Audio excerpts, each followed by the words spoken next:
Hello everyone, welcome back to our channel. ఫైనల్గా మా బాబు ఎన్నో రోజుల నుంచి ఎదురు చూస్తున్న రోజైతే వచ్చేసింది. It's annual day. అండ్ వాడికే కదండి, యాన్యువల్ డే అంటే పేరెంట్స్ కూడా అంతే ఈగర్గా వెయిట్ చేస్తారు కదా ప్రతి ఒక్కరు. యాన్యువల్ డే ఏమో కానీ మార్నింగ్ నుంచి నాకు ఏ పని కుదరట్లేదండి, ఏ పని చేసుకొని లేదు. ఎప్పుడు వెళ్ళాలి. సో ఫైనల్గా అయితే ఇంకా బయలుదేరైతే వెళ్ళిపోయాము ఆడిటోరియంకి. 2 o'clock అంతా పిల్లల్ని మేము అక్కడ హ్యాండ్ ఓవర్ చేసేయాలి. షో ఏమో 3 o'clockకి స్టార్ట్ అవుతుంది ప్రోగ్రామ్.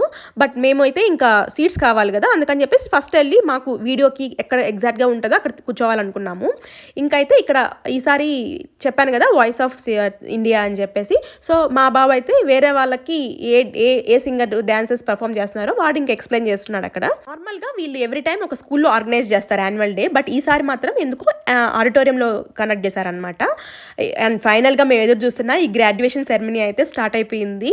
అండ్ మా బాబు నెక్స్ట్ ఫస్ట్ క్లాస్కి వెళ్తున్నారు కదా, అంటే ఇక్కడతో వాళ్ళకి ప్రీ స్కూల్ ఎండ్ అయిపోయింది. సో ప్రతిసారి వీళ్ళకి గ్రాడ్యుయేషన్ డే చేస్తారు, బట్ ఈసారి కొంచెం డిఫరెంట్గా ఆడిటోరియం పైనుంచి అలా నడుచుకొని వస్తుంటే అండి రికార్డ్ చేస్తున్న మాకు తెలియకుండా ఆటోమేటిక్గా టీయర్స్ వచ్చేస్తున్నాయి. ఎందుకు ఎమోషనల్ అవుతున్నా మాకే తెలియట్లేదు.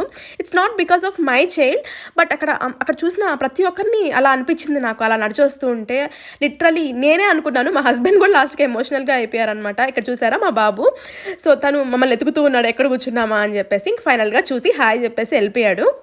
సో నిజంగా అండి మీరు అనుకోవచ్చు దీనికే ఇంత ఎమోషనల్ అయిపోతారని, కానీ అక్కడ కూర్చొని చూసిన వాళ్ళకైతే నిజంగా చెప్పలేను. ఆ మ్యూజిక్కి మేబీ ఆ బ్యాక్గ్రౌండ్కి అంతా చాలా బాగుండింది. ఫైనల్గా ఇలా పర్ఫామ్ చేశారు. ఇది కూడా ఫస్ట్ టైమే, లాస్ట్ టైం ఇలా చేయలేదు. సో అందరూ వాళ్ళ RTF 2 స్టూడెంట్స్ అందరూ ఇట్లా చేసుకొని, గగన్ అయితే యాక్టివ్, ఫ్రెండ్లీ, కేరింగ్ అని చెప్పారనమాట. సో ఇంకా అది అయిపోయింది. నెక్స్ట్ డ్యాన్స్ పర్ఫార్మెన్స్ ఉంటుంది కదా, లాస్ట్ ఫైనల్ పర్ఫార్మెన్స్ వచ్చేసి వీళ్ళకి వచ్చేసి అనిరుద్ సాంగ్స్ అనమాట. ఇంకా చెప్పక్కర్లేదు కదా, అనిరుద్ సాంగ్స్ అంటే ఎంత జోష్గా ఉంటాయో చింపేశారు.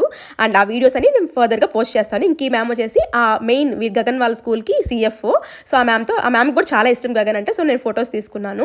ఇంక one more thing I want to say అండి, నేను అక్కడ నిల్చుకొని ఉంటే మా బాబుని పట్టుకొని అసలు ఆ గ్రూప్లో వాడిని ఎలా ఐడెంటిఫై చేస్తారో తెలియదు. గగన్ వాళ్ళ క్లాస్మేట్ పేరెంట్స్ చెప్తారు, అది ఆబ్వియస్లీ అది అనిపించలేదు నాకు. బట్ ఎవరెవరో తెలియదండి వచ్చి వాడిని ఐడెంటిఫై చేసి నువ్వు అసలు భలే చేస్తావు, your rock star, your dance is awesome అని చెప్పి కిస్ చేస్తుంటే నాకు అసలు చూస్తుంటే నాకు ఏం చెప్పాలో తెలియలేదు అనమాట. అలాగే చూస్తూ ఉండిపోయాను. ఈ బాబు అయితే గగన్కి బెస్ట్ ఫ్రెండ్ అనమాట, చాలా ఇష్టం వాడంటే. అండ్ ఇంకైతే ఇంటికి వచ్చేసాము. చాలా సాడ్గా ఉన్నాడు గగన్. ఏంటంటే యాన్యువల్ డే అయిపోయిందని చెప్పేసి ఇంకా అసలు చాలా డల్గా అయిపోయాడు. వెళ్ళేటప్పుడు చూడండి ఎంత హుషారుగా వెళ్ళాడో, వచ్చాకైతే చాలా సాడ్గా ఫీల్ అయ్యాడు అనమాట.